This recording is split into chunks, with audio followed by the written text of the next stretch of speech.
Welcome back to Grain IQ. Grain IQ is an original production of the Nebraska Rural Radio Association and brought to you in part by the Nebraska Soybean Board.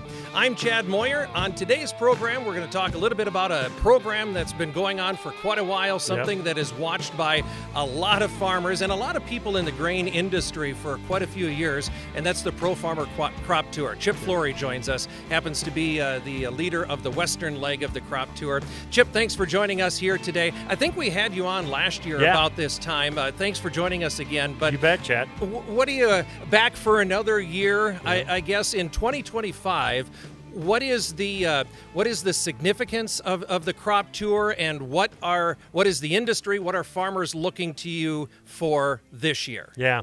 This is the 27th year that we've run the western leg of the Crop Tour out here. So we started in 1998 on the western leg, and we've made some minor adjustments over the years, but for the most part, we've run the same 10 routes over here from Sioux Falls, South Dakota, down to Grand Island, over to Nebraska City, then up to Spencer, Iowa, and then over to Rochester for the final meeting. So it's been basically the same routes. We definitely use the same procedure in the field and so on. And I think in 2025, when we talk about what might make this tour different, are the expectations. The USDA set the bar awfully high on August 1. They did that without any objective yield sampling. In other words, they haven't pulled back any husks. They haven't even measured over the husks. They haven't been to their field, their yield plots yet. But the farmer survey was very optimistic, not only for Nebraska but for the U.S. with that 188.8 for a national average corn yield. So the expectations of what this crop could be, I think, is what might make 2025 a little different than most. Okay. Let's talk about the routes for a moment. You mentioned you've been using these same routes for quite a few years. Have those routes changed? Were they different back in the beginning, or did you find kind of a sweet spot with these routes that you've been running? No, it's not that we found a sweet spot, and some routes have been eliminated just because, what was it? Is it Greeley County, Nebraska? I think you can drive 80 miles on that one road and not see a cornfield. It's just sandhills and pasture ground. So we took that spot. We took that route out. But we get over to 281 up in South Dakota and make our way down 281. That's our westernmost. So that's central. That's making your way over to central South Dakota before you turn south and head into Grand Island. So that's a big route. And then, of course, we do everything from the Missouri River north of the Platte to Grand Island on day one, same day that we do South Dakota. And then the second day is kind of a short day for us. We do everything south of the Platte River down to the Kansas border and over to the eastern edge of Nebraska. So that's day one, day two of the western leg, and they're the same routes. We cover the same counties.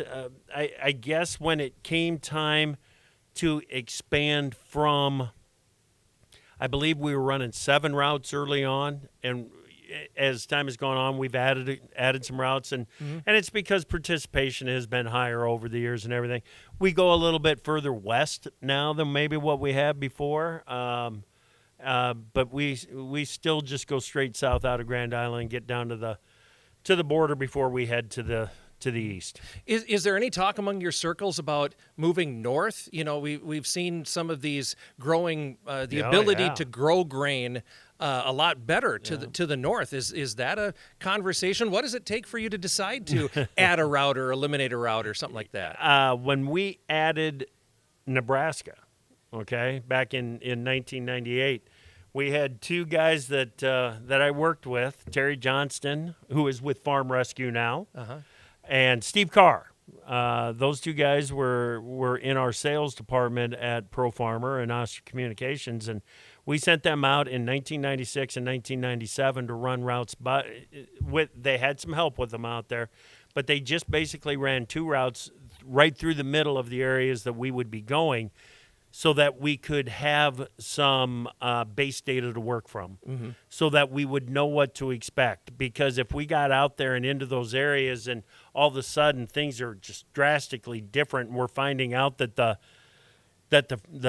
process didn't work, we didn't even want to start if we didn't think the process would work. Well, those guys were able to show us that the process would work, and so it takes 2 years of running the routes with no publication of that data before we decide to add an area. Okay. What is it about Nebraska that what does Nebraska contribute to the crop tour overall? And I'm thinking because we have very distinct growing conditions here in Nebraska, dryland and irrigated. So what is it about Nebraska? How does that contribute to the crop tour overall? Yeah, it's definitely the irrigated portion of it. In Nebraska, we consistently measure the state light. Crop tour does, because about half of our samples will be irrigated, the other half will be dry land, and Nebraska is 60%, maybe even just a bit better than that now, irrigated. So we're kind of the opposite. But lately we've been in that 50-50 range because there's been more irrigation moving into the eastern part of the state. So that makes it very unique. Just the simple fact that we have always measured it too light. So we know that. We know by how much on average, and we know to watch our irrigated versus dry land samples. And if we get off on that, then we need to pay attention. Now this year, that's going to be a really what we told and instructed the scouts to do when they went out on the road was, if you see a pivot, even if you don't see a track, it's an irrigated field. If it's ridged for gravity flow for a flood irrigate, it's irrigated. Even if it doesn't look like it's been irrigated, even if it's just been rain fed all year, we're still going to call those irrigated fields. And even on the rain-fed fields, we can tell the difference in the yield.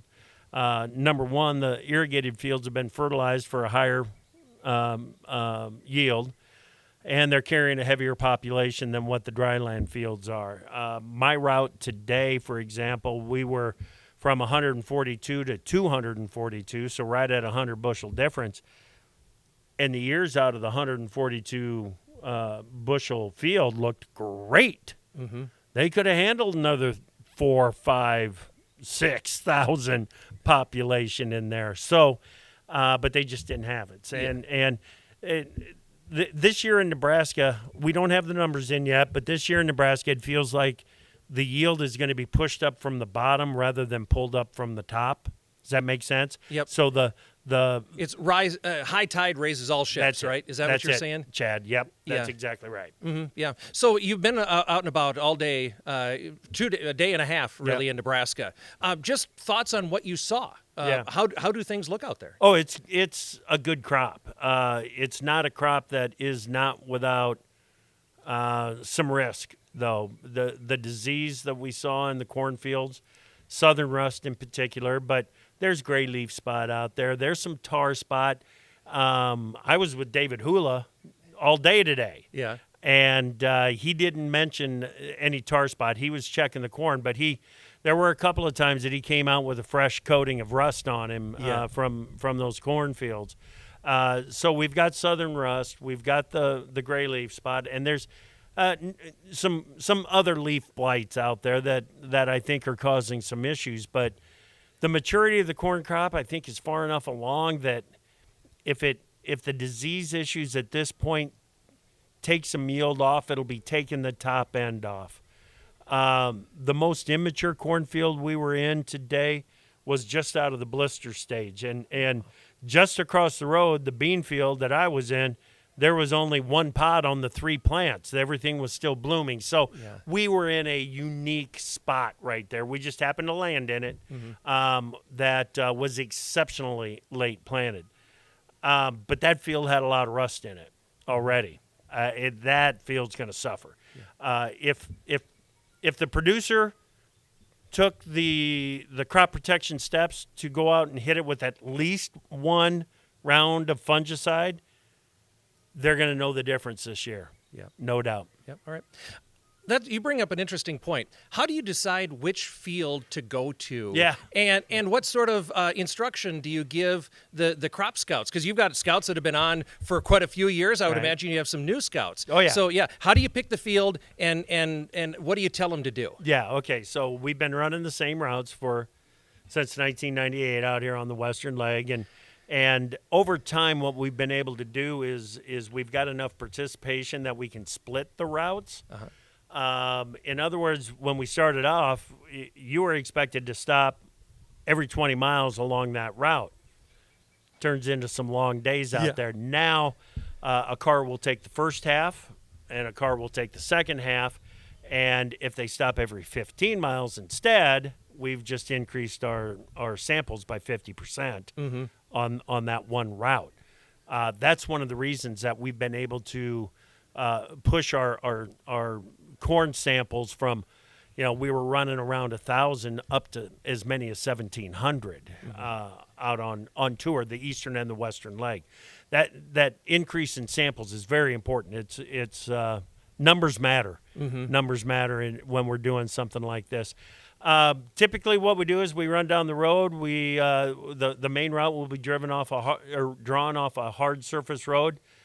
Somebody in the car will say, okay, we're coming up on a stop in 1 mile. We're going to take the first right, and then we're going to take the first corn and soybean field combination that's there. If the field isn't posted, then we go ahead and take the sample at that field. If the field is posted, we go to the next one. Sure. Let's tell some stories, and maybe we can call, I don't know if you want to call these tears from the trail or something like that, but what... have you ever had any run-ins with law enforcement or an ornery landowner or anything like that? That's one thing. I do want to say this. So Pro Farmer has been running the crop tour for 33 years. This is our 33rd year. This is my 36th tour out because I was on the crop tour. It was just called the crop tour in 1988 to 1990 as a reporter for a wire service. And 1988 is the only year that I've been run off. Oh, really? The very first year. And you're like, what am I getting myself into, huh? Yeah, I was out there with the tour director at the time, Jim Quentin, and Jim set an excellent example for me. There was going to be no calming the guy down. Yep. And so we said sorry, got in the vehicle, and went down the road. But not even 99. Since then, when a farmer stops to have a conversation with us, it's, hey, what are you finding? Hey, you're with that tour. Show me how you do it. We get most of the time it's that, and we get great information from the guys that stop and talk with us. Now we can get planting dates. Now we can get, hey, what went wrong? Hey, what went right? What did you fertilize for? Things like that. So now we can start to get some better information, and that's really important. As far as what we do when we tell the scouts when they head out on the road, same thing that we've told them for the last 33 years. We give them the instructions on how to do it. We tell them to rely on the veterans that are in the vehicle with them because they're going to have an experienced scout with them no matter what. To ask as many questions as they have, not to save the questions, pick up the phone and call me. And we try to make it as easy on the first timers as we possibly can so they can go out and not only learn something, but have a good time, an enjoyable time while they're out there doing it. Yeah. Hey, that's a nice segue to my next question, and that is, do you have enough time to enjoy some home-cooked meals on the crop tour? Well, yes. Not every day. Yeah. Not every day. Some days it's a quick stop and when it gets so bad that we're stopping at a Casey's for a piece of pizza, that's a bad day. Bad day. Not that Casey's Pizza is bad, but no, it's just that's quick, exactly right? Yes, it's just quick. That's the whole point. Yeah, no kidding. A really bad day is the quick stop at McDonald's or something like that. Yeah. But every now and then we get, I think it's Burt, Nebraska, the Big Ten. I've been there the past couple of years on Tuesday. Tuesdays are the tenderloin specials. Woo! That's a now good we one. know why you're on that route. Yeah, and help me out. Today I was in Firth. Yep. All right, at the what was the name of the place? What was the name of the place? The Homestead. The Homestead in Firth. I had the special. I had the cucumber salad. It was a ham, salami, and bologna sandwich with this olive spread on it. I think they called it a they called it something. Yeah, it was called the special, right? Yeah, that's right. It was called the special. So we enjoyed that. Yeah, we enjoyed that. That's good. Okay, so everything's said and done, Chip. Yeah. At the end of the week, you do these stops, meet in the middle. At the end of the week, Pro Farmer puts out a number. Right. Try and verbalize, if you can, the significance of this. You talked about this year, what we're looking for, but just overall, what hole is this filling in the world? Right. I think the most important thing to remember here is that, what was it, 4 years ago, USDA stopped doing their objective yield plots for the August crop production report. They do it in September. Mm-hmm. Okay, so it's coming right up. We know that, but this is really the first look under the husks we're covering 7 states and pulling 1,600 corn samples. It's a significant sampling. It's not it's not 20,000 survey responses by farmers by any stretch. I get that, but we're going to pull 520 samples out of the state of Iowa. We're going to pull 420 samples out of Nebraska.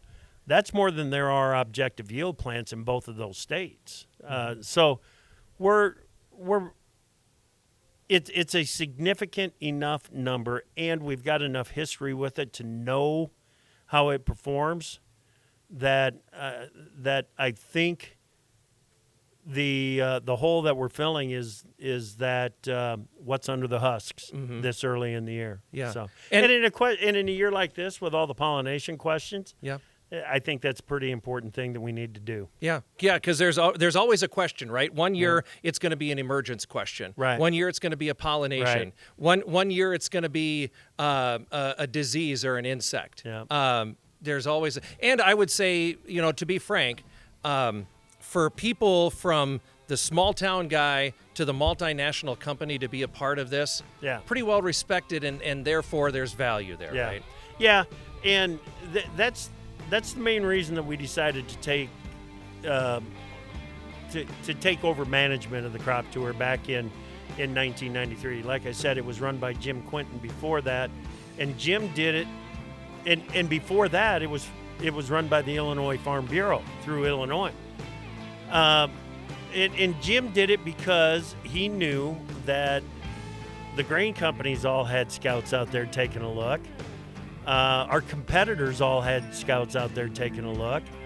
The only ones that didn't have scouts out there taking a look were the U.S. farmers. So he kept it going. He got us involved in it. Very early, 91. I helped him in 92 to do it, and then we took over management in 93. And it fits really well with the with the Pro Farmer mission statement, and that is to level the playing field for farmers between as far as information goes. We want farmers to have as much information as the grain merchandisers, the grain handlers out there, and we feel like this is part of doing that. We'll let you get back to it. Chip, right, thanks Chad, for sitting down and visiting with us, okay? You bet. I appreciate your time, too. Absolutely. Again, that's Chip Flory. He's heading up the western leg of the Pro Farmer Crop Tour. And again, thank you for joining us on this podcast of Grain IQ. Again, Grain IQ brought to you in part by the Nebraska Soybean Board, an original production of the Nebraska Rural Radio Association. Chad Moyer reporting.